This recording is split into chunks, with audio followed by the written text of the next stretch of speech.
No Oscar desse ano tivemos 3 filmes de terror indicados e premiados e que são bastante relevantes e muito bons. Frankenstein, de Guilherme Del Toro, Pecadores e A Hora do Mal. Bom, é um gênero que já não decepciona há muito tempo e, pelo menos a mim, não me decepciona, porque é um gênero bastante honesto. Ele tem uma proposta de causar uma certa confusão e ele consegue fazer isso com maestria, sem muita surpresa, sem muita frescura, sem muito nhanhanhã. Então, eu gostei bastante desses 3 filmes e a gente vai comentar a respeito desses filmes de terror indicados ao Oscar e fazer algumas indicações.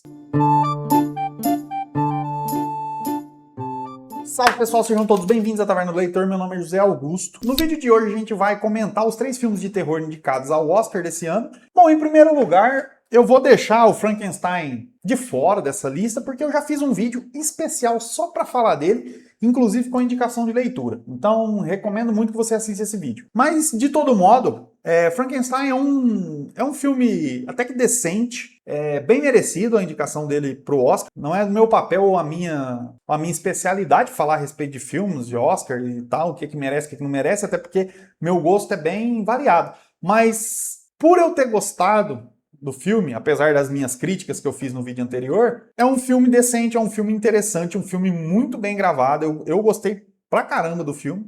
Não tanto quanto gostaria, confesso, por conta da experiência que eu tenho com o livro, mas é um filme muito bom. A Hora do Mal também não deixa nada a desejar. É aquele filmão de terror que mexe com você. Na verdade, dos 3 filmes aqui, eu acredito que A Hora do Mal é o melhor do gênero. É aquele filme que começa acontecendo coisas estranhas, ele continua acontecendo coisas estranhas, todo mundo tenta aplicar alguma racionalidade para resolver as coisas estranhas e, no fim das contas, a gente tem algo paranormal, uma bruxa e tal, que é o que acontece nesse filme em específico. Foi o filme que mais gerou o que normalmente um filme de terror tem que gerar, foi o filme que mais gerou espanto, um pouco de ansiedade, alguns sustos e tal. Então, eu acredito que é uma receita muito básica a se seguir, sem muito exagero, sem muito nada. Eu achei o filme simples e excelente. Ponto. Não tem muito o que dizer a respeito desse filme. Por outro lado, Pecadores. Esse filme eu tenho que confessar que ele me surpreendeu. Por quê? Pecadores me enganou, porque pelo teaser eu achava que seria um filme meio que de ação, sei lá. Eu não tinha assistido a nenhum trailer, eu só vi os teasers na HBO enquanto assistia outras coisas. E aí eu fiquei achando que era um filme meio que de ação ou que fosse algum filme sobre demônios, algo do tipo. Até que eu descobri, a gente viu alguém falar que o filme era sobre vampiro. Aí eu fiquei bastante curioso e fui me aventurar nesse filme de vampiro. Meu veredito sabe aquele filme ruim de vampiro? Aquele filme tipo 30 Dias de Noite. Você vai ficar meio pistola comigo, mas Pecadores é um filme ruim de vampiro Pro Max. Pegaram um basicão daqueles filmes péssimos, podres, colocaram um puta de um ator bom e amarraram a história. Então, ela tem começo, meio e fim, ela tem algum enredo que faça sentido e um bata de um cara atuando que o Michael B. Jordan é sensacional. Então, assim, e muito merecida a vitória, o Oscar pra ele ainda. Muito merecido. Por que eu digo que é um filme ruim de vampiro Pro Max? Cara, contou a história perfeitamente bem, sem muito erro, não fez alterações em relação aos vampiros, não fez um crepúsculo. Pegou o basicão do vampiro, colocou aquela questão dos gêmeos, e aí o Michael B. Jordan tendo que atuar nesses 2 gêmeos, muito bacana. E assim, incrível, um final incrível. O pós-crédito lá, o finalzinho, melhor ainda. É o que eu disse, é um filme com começo, meio e fim e pós-fim. E assim, encerrado nele mesmo, um filme muito bom. Aí a gente entra num ponto. Poderia ter sido, talvez, um pouco melhor, mas poderia ser um pouco melhor porque eu consegui sentir aquele gostinho ainda de filme aleatório de vampiro. Mas conseguiram, de fato, fazer um filme muito bom, com algumas críticas muito boas. E, diga-se de passagem, passaram a fita, escolheram uma época excelente para se passar o filme.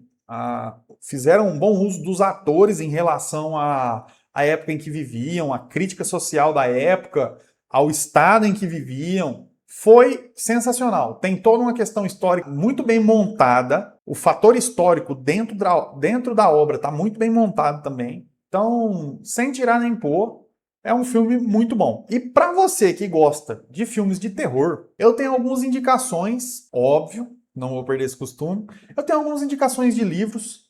E o primeiro deles, já que a gente está falando de pecadores, e se você não conhece o Drácula, eu recomendo muito que você leia esse livro. Tudo que a gente vê de vampiro na TV, tudo que a gente assiste de filme de vampiro, normalmente saiu daqui. E por que esse livro aqui é muito bom? Ele tem uma forma de escrita diferente. Ele é escrito por meio de diários e cartas, então você vai conseguir ler esse livro relativamente rápido, apesar dele ter as suas 500 páginas, mas ele traz algumas histórias a mais.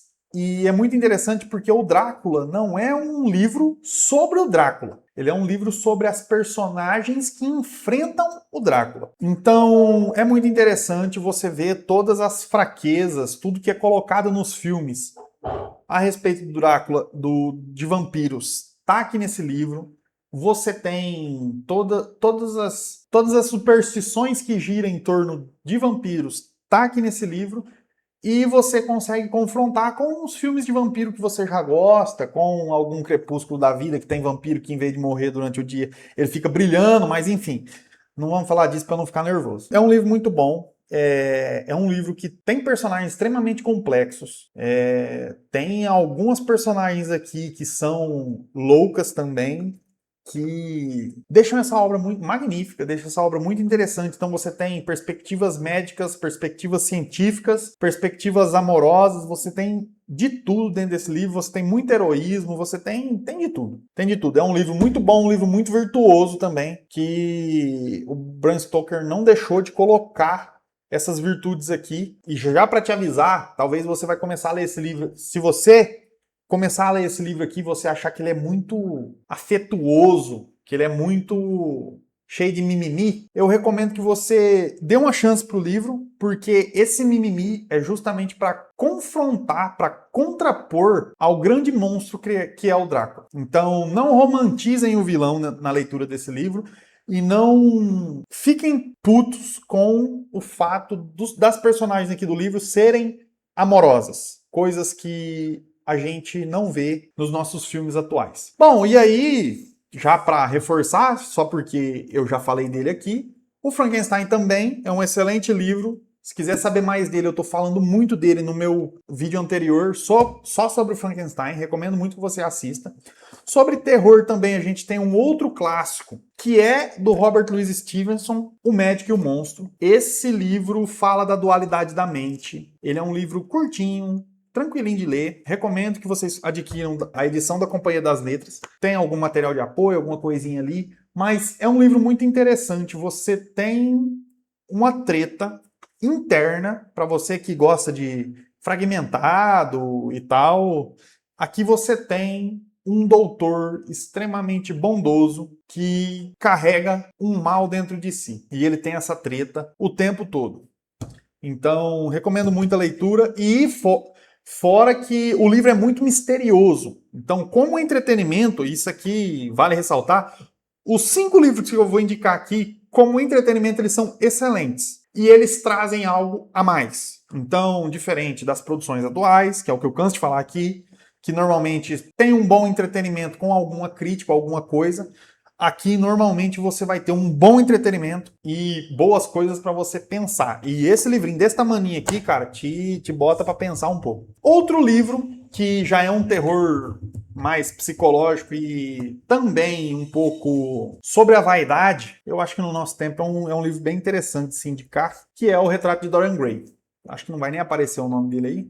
Talvez você já tenha visto o filme também, mas o livro, como sempre, é bem melhor. Eu vou dispensar alguns comentários a respeito desse livro, mas se você gostou também de A Substância, do filme A Substância, esse livro também é uma excelente indicação. Trata da venda da alma, da corrupção da alma em prol da vaidade. É um livro extremamente pesado. Você que tem aí as suas críticas ao pessoal que está correndo atrás da beleza e tal, esse livro é muito bom. Bom, e O último que eu vou indicar aqui, na verdade ele não é de terror, ele nem se enquadra nesse gênero, eu acredito, porém ele é bastante relevante, porque há uns 6 anos atrás a gente passou por uma experiência que foi assustadora para muita gente. Eu tô falando da pandemia.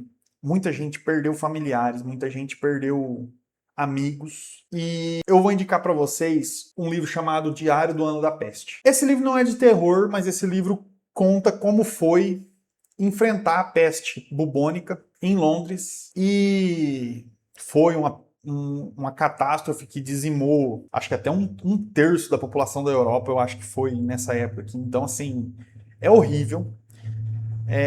E aqui conta como as pessoas reagiram e como as pessoas sobreviveram. E esse livro aqui, ele para mim, ele é um terror por conta do que a gente passou, só que esse livro é a prova de que a literatura pode fornecer alguma luz para sua vida. Porque eu li esse livro, o Clube de Literatura Clássica publicou esse livro quase no fim da pandemia, e foi um livro que eu li, eu engoli esse livro aqui. Quando eu peguei ele, eu vi do que ele se tratava, e a história é muito boa, contado de uma forma de jornalismo, tanto que você acredita que é muito real o que está acontecendo aqui, você acha que é tipo um diário de verdade. Não, você não acredita que isso aqui é uma ficção. Você jura que é um diário real. E esse livro, ele me largou muito puto, porque quando eu terminei ele, eu falei, cara, não é possível que nenhum presidente da república, nenhum governante, nenhuma dessas pessoas da ONU, dessa galera lá, leu esse livro. Seria a solução para a pandemia? Não, não seria. Mas esse livro, se as pessoas já tivessem lido esse livro, as pessoas saberiam lidar melhor com o que aconteceu. Eu acho que muita gente conseguiria lidar muito melhor com o que aconteceu se tivesse lido esse livro aqui. E eu fiz um vídeo a respeito desse livro. Talvez eu ainda o refaça. Vou deixar aqui na descrição, vou deixar aqui no card. É o livro que eu tenho mais raiva, é o livro que eu tenho mais ódio, o livro que me deixou mais nervoso foi esse livro aqui. Porque eu acho que ele teria ajudado muito, tanto numa forma macro, muitas pessoas, quanto individualmente, em relação a um conforto psicológico ou a talvez a não chegar onde a gente chegou, nos extremos que a gente chegou. Então, é um livro que eu recomendo, e ele não é de terror, mas ele é um terror porque nós realmente acabamos de passar por uma catástrofe aí. Bom, e essas são as minhas 5 indicações de livros desse vídeo para você que gosta de filmes de terror e gostou dos 3 filmes indicados ao Oscar. Recomendo muito a leitura, deixem aqui nos comentários se vocês quiserem alguma análise desses livros mais aprofundada. E eu vou ficando por aqui, fiquem todos com Deus, não esqueça de se inscrever no canal, valeu e fui!